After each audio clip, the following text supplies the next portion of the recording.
حضرت عمر جن کے اسلام لانے پر آسمان کے فرشتوں نے خوشیاں منائی. جب آپ نے کلمہ پڑھا اور صحابہ نے تکبیر پڑھی تو جبریل آ گئے کہ یا رسول اللہ آپ کو عمر کے اسلام کی خوشی ہو رہی؟ آپ نے کہا ہو رہی. کہ استبشر بہ اہل السماء، آسمان کے فرشتے بھی خوش ہو رہے ہیں عمر کے اسلام لانے پر. یہ وہ شخص ہے جس راستے سے گزرتا تھا شیطان وہ راستہ چھوڑ جاتا تھا. اور یہ وہ شخص ہے کہ آپ نے فرمایا عرفات کے میدان میں سارے صحابہ موجود ہیں 1.25 لاکھ. تو آپ نے کہا اس وقت اللہ تعالیٰ میرے صحابہ پہ فخر کر رہا ہے، عمر بن خطاب پہ خاص طور پہ فخر فرما رہا ہے. اور آپ نے فرمایا میرے بعد کوئی نبی ہوتا تو عمر ہوتا. وہ شخص ہے. اور آپ نے کہا میرے 2 وزیر زمین میں 2 آسمان، زمین کے ابو بکر اور عمر، آسمان پہ جبریل و میکائیل. ایسے بلند مقام کے شخص. اور فتوحات ہو گئیں، خزانے اٹھ کے مدینے پہنچ گئے. اپنا حال وہی جو کہ انچھنے آٹے کی روٹی، ٹاٹ لگے پیوند، مہینے میں 1 دفعہ گوشت کھانا. صحابہ نے مشورہ کیا بہت مشقت میں ہے عمر، ان کو چاہیے کہ اب نرمی کریں، کوئی نوکر رکھیں، اچھے کپڑے پہنیں، اچھا کھانا کھائیں. بڑے بڑے بادشاہ آتے ہیں ملنے کے لیے، اب ان کی مجلس ہونی چاہیے، اعلیٰ نظام ہونا چاہیے، سسٹم ہونا چاہیے. تو ان سے بات کی جائے. کون بات کرے؟ یہاں آ کر سارے چپ. کون بات کرے؟ کسی کو ہمت نہیں ہو رہی. تو انہوں نے آپس میں مشورہ کیا حضرت حفصہ بات کریں، حضرت عائشہ بات کریں، دونوں امہات المومنین ہیں تو ان کی قدر کریں گے، ان کی سن لیں گے. حضرت علی نے فرمایا مانیں گے کوئی نہیں، کر کے دیکھ لو. تو یہ دونوں مائیں تشریف لے گئیں. ایک تو بیٹی ہیں، استقبال کیا، بٹھایا. حضرت عائشہ نے بات شروع کی. امیر المومنین، اللہ تعالیٰ نے اپنے نبی پر دنیا کا دروازہ نہیں کھولا تھا، وہ دنیا سے ایسے ہی چلے گئے، نہ دنیا آئی نہ انہوں نے اس کو چاہا. میرے باپ نے حکومت سنبھالی، نہ دنیا آئی نہ انہوں نے چاہا، نہ کھلی نہ انہوں نے کھلوائی، وہ بھی دنیا سے ویسے ہی چلے گئے. اللہ تعالیٰ نے آپ کی برکت سے اسلام کو زندہ کیا اور ساری دنیا میں اسلام کا ڈنکا بج گیا. ساری دنیا کے خزانے اٹھ کے مدینے آ گئے ہیں. اب وہ زمانہ نہیں رہا. آپ اپنے اوپر رحم کھائیں اور اپنے طرز زندگی بدلیں. آپ اتنے موٹے کپڑے پہنتے ہیں، جسم کو تکلیف ہے، آپ نرم کپڑا پہنیں. اب آپ پر بڑھاپا طاری ہے، آپ اتنی سخت غذا کھاتے ہیں، آپ اپنے لیے نرم غذا کریں. آپ کو خدمت کی ضرورت ہے، کوئی نوکر رکھیں. آپ کے پاس بڑے بڑے وفد آتے ہیں، آپ کوئی مجلس ہو، اچھی پوشاک ہو، اچھا کپڑا ہو، یا برائے مہربانی آپ ہماری اس بات پر غور فرمائیں. اور حضرت عمر کا رنگ تبدیل ہو رہا. جب بات ختم کی تو کہنے لگے تمہیں کس نے بھیجا میرے پاس؟ کہنے لگی پہلے آپ ہاں نہ تو کریں. تو فرمایا کہ اگر مجھے پتہ چل جائے جنہوں نے تمہیں بھیجا میرے پاس تو میں مار کے ان کے چہرے کالے کر دوں.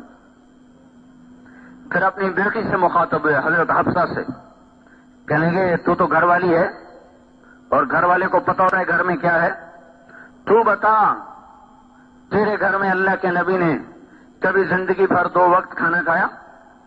کبھی زندگی میں 2 وقت کھانا کھایا؟ صبح کھایا تو شام نہیں کھایا، شام کھایا تو صبح نہیں کھایا. کیا تو اس پر اقرار کرتی ہے کہ اللہم نعم، کہاں میں اس پر گواہ ہوں. کیا تجھے یاد ہے کہ ایک دفعہ تو نے میز پہ کھانا رکھ کے دیا تھا تو حضور کے چہرے کا رنگ بدل گیا تھا؟ غصے کی وجہ سے تو انہوں نے میز سے کھانا اٹھا کے زمین پہ رکھا تھا، زمین پہ بیٹھ کر کھایا تھا کہ میں غلام ہوں، مجھے شاہی پسند نہیں ہے. ایک دفعہ حضرت عائشہ رضی اللہ تعالیٰ عنہ نے، الگ واقعہ سنا رہا ہوں، حضرت عائشہ رضی اللہ تعالیٰ عنہ نے عرض کی یا رسول اللہ آپ کیسے بیٹھے ہیں؟ آپ ذرا ٹیک لگا کے کھائیں، ہم کو آسانی رہے گی. تو آپ بجائے ٹیک لگانے کے آپ جھکتے آپ نے اپنی پیشانی زمین پہ لگا دی. کہ نہیں میں تو غلام ہوں، میں کیسے ٹیک لگا کے کھا سکتا ہوں؟ میں اپنے رب کا غلام ہوں، میں غلاموں کی طرح کھاؤں گا. میں اسے دکھانا چاہتا ہوں کہ میں تیرا بندہ اور تیرا غلام ہوں. پھر فرمایا تجھے بستر یاد ہے کیا تھا تیرے نبی کے گھر میں؟ کہ جی ہاں، ایک ٹاٹ تھا جسے رات کو دوہرا کر دیتی تھی، دن میں پھیلا دیتی تھی۔ آپ نے فرمایا تجھے وہ رات یاد ہے جب ایک دن تو نے ایک تہ اس کی اور لگا دی تھی، دوہرے کی بجائے چوڑا کر دیا تھا، تو صبح پھر حضور نے پوچھا تھا حفظہ میرا بستر بدل دیا؟ کہ نہیں یا رسول اللہ وہی ہے، ایک تہ اور لگا دی تھی تاکہ نرم ہو جائے۔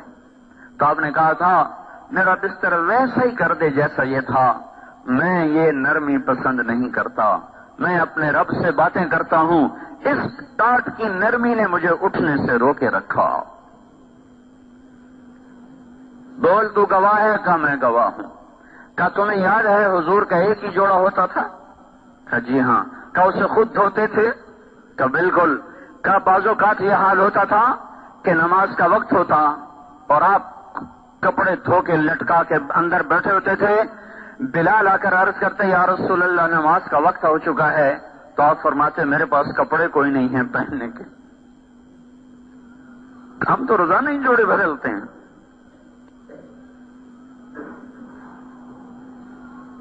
اور نماز میں تاخیر ہو جاتی تھی کہ آپ کے پاس دوسرا جوڑا نہیں ہوتا تھا کہ جا کے نماز پڑھا دیں۔ نماز میں تاخیر ہو جاتی تھی، کپڑے سوکھتے تھے، آپ پہنتے تھے، پھر آ کے نماز پڑھاتے تھے۔ کہ تو گواہ ہے؟ کہاں میں گواہ ہوں۔ کہ تجھے یاد ہے ایک دفعہ ایک عورت نے 2 چادریں ہدیے کے لیے بھیجنے کا کہا تھا، اس وقت آپ کے پاس ایک جوڑا بھی نہیں رہا تھا، تو اس نے ایک چادر بھیج دی تھی اور ایک چادر بھیجنے میں دیر کر دی، نماز کا وقت ہو گیا تو آپ نے ایک ہی چادر کو اپنے جسم پہ لپیٹ کے جا کے نماز پڑھائی تھی۔ یہ وہ ہستی ہے جن کے اشارے پر جنت کے زرق برق لباس اتر سکتے تھے، جنت کی سواریاں ان کے گھوڑے دروازے پر براق باندھے جا سکتے تھے، دسترخوان سجائے جا سکتے تھے۔ کیا تجھے یاد ہے؟ کہ جی بالکل یاد ہے۔ کہ پھر مجھے کیا سبق پڑھانے آئی ہو؟ جاؤ ان لوگوں کو بتا دو کہ 3 ساتھی تھے، 3 راہی تھے جو ایک منزل پر چلے، ایک راستے پر چلے، ایک چلا پہنچ گیا، دوسرا چلا پہنچ گیا، تیسرا راستے میں ہے، راہ میں ہے، ان کے قدم بقدم چلے گا تو پہنچے گا، اگر ان کے قدموں سے ہٹ گیا تو بھٹک جائے گا۔ لہذا بتا دو ان کو کہ اس ذات کی قسم جس کے قبضے میں عمر کی جان ہے، میں اپنے آپ کو اسی تنگی میں رکھوں گا کیونکہ میں نے اسی حال میں اپنے نبی سے جدائی، میرا نبی مجھ سے جب جدا ہوا تھا تو میں اسی حال میں تھا، میں اس حال کو نہ بدلوں گا یہاں تک کہ میرا رب مجھے اپنے ساتھیوں سے ملا دے۔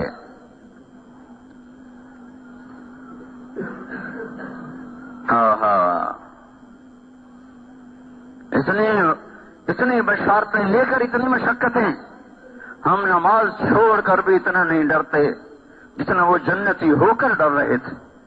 اس کو کتنے جمعے میں آئے بیٹھے ہیں، یہ ہر دفعہ مجھے پریشان کر دیتے ہیں اور مجھے رلا دیتے ہیں کہ یہ باقی نمازوں میں کہاں غائب ہو جاتے ہیں، انہیں کیا ہو جاتا ہے، کیوں ان کا ایمان جا کے گم ہو جاتا ہے، کیوں ان کا ایمان بیدار نہیں ہوتا؟ کیا یہ ندا صرف 8ویں دن آتی ہے کہ آ جاؤ مسجد میں؟ یہ تو 5 دفعہ ندا پڑتی ہے، حی علی الصلاۃ، آ جاؤ آ جاؤ آ جاؤ، اس وقت میں کیوں نہیں قدم اٹھتے؟ اتنے بڑے فریضے کو چھوڑ کر بھی پرواہ کوئی نہیں، اور وہ جنت کی بشارتیں لے کر اس طرح بیٹھے رو رہے ہیں، اور نماز میں ہی جان پیش کی اللہ کو۔ خنجر نماز میں لگا، ہوش میں آتے ہی پوچھا مجھے کس نے مجھے خنجر مارا؟ کہا مجوسی نے۔ کہا شکر ہے میرے مولا تو نے کسی مسلمان کے ہاتھ میری موت نہ لکھی، ایک کافر کے ہاتھ مجھے شہادت اعلیٰ نصیب فرمائی۔ جب بچنے کی امید ختم ہو گئی تو اپنے بیٹے کو بلایا۔ اب دیکھو وہ کہتے تھے میں قدم بقدم چلوں گا تاکہ اپنے ساتھیوں سے مل جاؤں، دیکھو اللہ نے ملایا کیسے۔ جب بچنے کے آثار ختم ہو گئے تو اپنے بیٹے کو بلایا کہ بیٹا جاؤ اماں عائشہ سے پوچھ کے آؤ کہ عمر اپنے ساتھیوں کے پاس دفن ہونے کی اجازت چاہتا ہے، اجازت دے دے تو مجھے وہاں دفن کرنا، نہیں تو جنت البقیع میں جا کے مجھے ڈال دینا۔ اور ان سے کہنا کہ عمر پوچھ رہا ہے، یہ نہ کہنا امیر المومنین پوچھ رہا ہے، میں امیر المومنین نہیں ہوں۔ حضرت عبداللہ بن عمر آئے, دروازے پر دستک دی. ام عائشہ نے اندر آنے کی اجازت, تو اندر بیٹھی رو رہی تھی, وہ بھی سارا مدینہ رو رہا تھا, سارا اسلام ہی رویا عمر کے مرنے پر. تو انہوں نے عرض کی, اما جان میرے باپ کی یہ تمنا اور خواہش ہے, آپ سے اجازت چاہتے ہیں. تو حضرت عائشہ رضی اللہ تعالیٰ عنہا رو پڑی. مزید فرمایا کہ یہ جگہ تو میں نے اپنے لیے رکھی ہوئی تھی کہ میرا باپ بھی یہیں دفن ہے, میرا خامد بھی یہیں دفن ہے, میں بھی یہیں دفن ہو جاؤں گی, لیکن اگر عمر یہ جگہ چاہتے ہیں تو عمر مجھ سے زیادہ اس جگہ کا حقدار ہے, میری طرف سے اجازت. وہ کہہ رہے تھے میں انہی قدموں پہ چلوں گا جس پر وہ دو چلے تھے تاکہ میں ان کے ساتھ مل جاؤں. اب ملنے کے اسباب پیدا ہو رہے ہیں. انہوں نے آ کر بشارت دی, ابا جان ابشر, بشارت ہو, کام بن گیا. کہ نہیں, شاید میرے شرم میں اجازت دے دی ہو, جب میں مر جاؤں جنازہ پڑھ چکو جا کے پھر رکھ دینا, ایک دفعہ پھر اجازت مانگنا, اجازت ملے تو لے جانا, نہیں تو واپس لے آنا, بقی میں ڈال دینا. اتنی بڑی کامیابیوں کے ساتھ یہ شخص جان کی بازی ہار رہا ہے, لیکن ان کے آخری الفاظ سنو. جب محسوس ہوئے سکرات تو فرمایا, بیٹا عبداللہ کی گود میں سر تھا, کہ بیٹا مجھے زمین پہ ڈال دے, میرا سر زمین پہ ڈال دے. تو حضرت عبداللہ بن عمر نے سر زمین پہ ڈال دیا, تو اپنے گال مٹی میں رکھ دیے, ایسے مٹی میں, اور یوں یوں ملنے لگے, ایسے ایسے ایسے ایسے ایسے, اور کہنے لگے ویل لک یا عمر ان لم یغفر لک ربک, اے عمر تو برباد ہو گیا اگر تیرے رب نے تجھے معاف نہ کیا.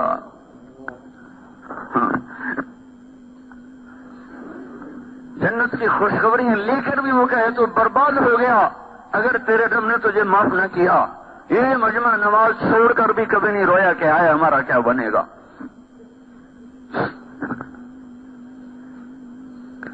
سارا دن ظلم ہی ظلم ہے.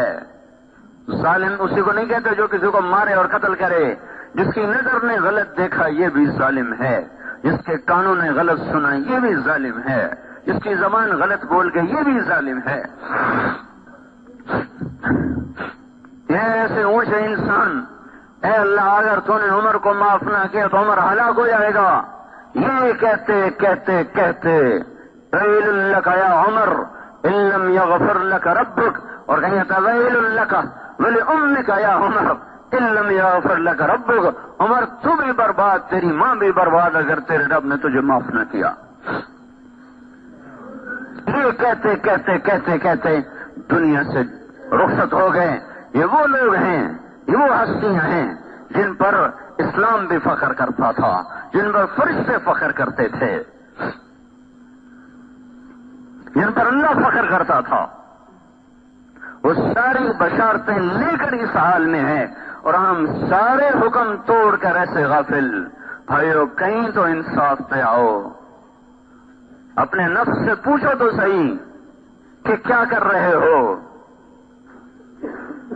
اپنی عقل سے سوال کرو, اس سول ہوئے ضمیر کو کسی رات کی تنہائی میں بیدار کرو کہ کیا کر رہے ہو, کس چیز سے محنت کر رہے ہو, کن چیزوں کے پیچھے بھاگ رہے ہو.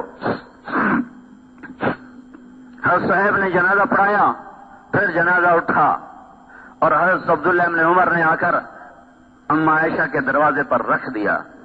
پھر آگے بڑھے, سارا مجمع پیچھے, یہ آگے بڑھے, دستک دی کہ ام المومنین میرا باپ دروازے پہ حاضر ہو چکا ہے اور اندر آنے کی اجازت چاہتا ہے. حضرت عائشہ رضی اللہ تعالیٰ عنہ نے مرحبا بعمر, مرحبا بعمر, خوش آمدید ہو عمر کے لیے. اپنی اوڑھنی کو اٹھایا اور باہر چلی گئیں, اور صحابہ اندر اترے, اندر گئے قبر کھودنے کے لیے. حضرت عبداللہ بن عباس فرماتے ہیں کسی نے میرے کندھے پہ ہاتھ رکھا, میں نے پیچھے مڑ کے دیکھا تو حضرت علی کھڑے ہوئے تھے, اور ان کی آنکھوں سے آنسو بہ رہے تھے, اور کہہ رہے تھے صدق اللہ و رسولہ, سچا ہے اللہ بھی اور اس کا رسول بھی. مجھے پتا تھا عمر اسی جگہ آئے گا, دھرتی میں اور کوئی جگہ ہے ہی نہیں جو اس کو سنبھال سکے سوائے اس ٹکڑے کے. اس لیے کہ میں نے ایک دفعہ نہیں, میں نے 20 دفعہ حضور سے سنا کہ میں ابو بکر اور عمر, میں ابو بکر اور عمر, میں میرے ساتھی ابو بکر اور عمر. اس جملے کو میں نے اتنا سنا کہ مجھے یقین تھا کہ اس کائنات میں کوئی ٹکڑا ایسا نہیں جو عمر کو سنبھال سکے سوائے نبی کے پڑوس کے. بھائیو جو زندگیاں بنا گئے وہ روتے چلے گئے، ہم گناہوں میں بوڑھے ہو گئے اور پھر بھی آنسو نہ بہے۔ اس لیے بھائیو اللہ کے واسطے توبہ کرو، اللہ کو راضی کرو۔ انفرادی مسئلے حل کرانے ہوں، اجتماعی مسئلے حل کرانے ہوں، ملکی مسئلے حل کرانے ہوں، عالم کے مسلمانوں کا مسئلہ حل کرانا ہو، یہ سیاستدانوں کے بس کی بات نہیں ہے، یہ حکمرانوں کے بس کی بات نہیں ہے، یہ فوج اور پولیس کے بس کی بات نہیں۔ وہ بیچارے ہمارے جیسے کمزور انسان ہیں، اللہ کو واسطے دو، اس کو مناؤ، وہ ارادہ کر لے، اور اس کو منانا ماں سے زیادہ آسان ہے۔ ماں کو منانا کتنا آسان ہوتا ہے، اس سے زیادہ آسان اللہ کو منانا ہے۔ توبہ کرو اللہ کی بارگاہ میں، ایسی توبہ کہ توبوا الی اللہ جمیعا ایھا المؤمنون، سارے مل کے کرو، وتوبوا الی اللہ توبۃ نصوحا، اور سچی توبہ کرو۔ اللہ کا بھی اعلان سنو، من تقرب الی تلقیتہ من بعید، جب کوئی توبہ کر کے میری طرف آتا ہے، چاہے زندگی اس کی گناہوں میں گزر گئی، رواں رواں سیاہ ہو گیا، پھر بھی جب وہ میری طرف قدم اٹھاتا ہے تو میں اپنی جگہ سے اٹھ کر آگے اس کا بڑھ کر استقبال کرتا ہوں۔ اللہ کو استقبال کرتا پاؤ گے بھائیو اگر ہم توبہ کریں گے۔ اس سے تانا نہیں سنو گے، اس سے گلہ نہیں سنو گے، دیر سے کیوں آئے، بڑھاپے میں کیوں آئے، جو جب آئے گا، جس وقت آئے گا، اللہ تعالیٰ فرماتے ہیں میری رحمت کا در کھلا ہوا پائے گا۔ تو بھائیو ایسے کریم اللہ سے ٹکر لے کے زندگی گزارنا بہت بڑی نادانی ہے۔ اللہ کے واسطے میں بھی توبہ کرتا ہوں، آپ بھی توبہ کریں، اس کے سوا کوئی راستہ نہیں۔ مسجدیں بھرو، اپنے آپ کو سود سے نکالو، یہ موسیقی کی تانوں سے اپنے آپ کو نکالو۔ جو قوم موسیقی میں ڈوب جاتی ہے ان کا مقدر کبھی نہیں طلوع ہو سکتا، ان کے لیے غروب ہی مقدر ہے، غروب ہی مقدر ہے۔ دنیا کی تاریخ گواہ ہے اس پر۔ جن قوموں میں سود پھیلا وہ کبھی نہ پنپ سکی، جن قوموں میں ظلم پھیلا وہ کبھی نہ سبز اور ہری ہو سکی، جن قوموں میں فحاشی پھیلی ان قوموں کو صفحہ ہستی سے مٹا دیا گیا۔